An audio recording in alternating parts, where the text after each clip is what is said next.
ఆయనకి రషీద్కి జరిగినప్పుడు ఇందులో ఒకళ్ళని అంటే ఇప్పుడు చనిపోయినటువంటి వ్యక్తి రషీద్ కదా, ఈ జిలానీ అనేటువంటి వ్యక్తి ఎవరైతే ఉన్నాడో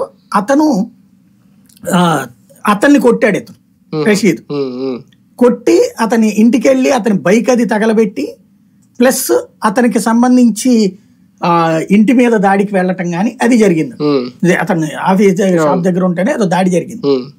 ఆ రోజున దాంతో పాటు తన్ని మళ్ళీ అతని మీదనే కేసు పెట్టారు, అటెంప్ట్ మర్డర్ కేసు తన్ని మరీ కేసు పెట్టారు. ఆ రోజు ఎలక్షన్ ముందు జరిగిపోయి చాలా రోజులు. దాంతో అతను అరెస్ట్ అయ్యి జైలుకి వెళ్ళాడు.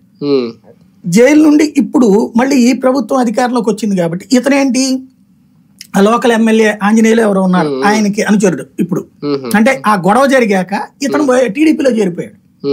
ఈ చంపిన అతను జిలాని చేరిపోయి టీడీపీలో కూర్చుని ఇప్పుడు టీడీపీ అధికారంలోకి రాగానే ఈ బయటకు వచ్చి వేలు మీద బయటకు వచ్చినోడు వెళ్ళి నరికేశాడు.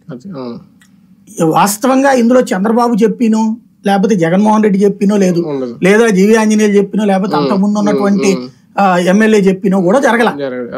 వీళ్ళ ఇద్దరి వ్యక్తిగతానికి ఇలాంటి వాళ్ళని వాళ్ళ పార్టీలో చేర్చుకున్నారు.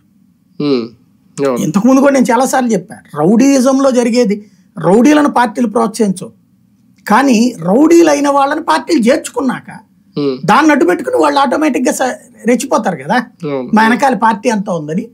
అదే ఇక్కడ జరిగింది మర్డర్ కేసు.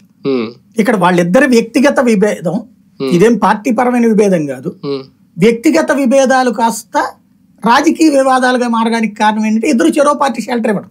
అంటే ఈ ఒక్క విషయంలో వ్యక్తిగత వివాదం అయి ఉండొచ్చు, కానీ మొదటి నుంచి కూడా నెల రోజుల నుంచి జరుగుతున్న వివాదాలు, ప్రధానంగా గుంటూరు జిల్లాలో జరుగుతున్న వివాదాలు, బయటకు రావడాలు, కొట్టుకోవడాలు, ఇవన్నీ అంటే చంపుకుని దాకా వెళ్ళకపోయినా దాడులు, కత్తులు, బాంబులు వేసిన సందర్భాలు కూడా చూసాం మన నెలలో. దేని మీద సరైన చర్యలు లేకపోవడం, పట్టించుకోకపోవడం, పైన అధికారులు కానీ లేదంటే నాయకులు కానీ చోద్యం చూడడం వల్ల ఇది ఇక్కడ వరకు వచ్చిందా? మొదటి నుంచే చర్యలు తీసుకుంటే ఇలాంటి ఘటనలు మనం చూసి ఉండేవాళ్ళం కాదా? గత 5 ఏళ్లలో జరిగిన ఇన్సిడెంట్లో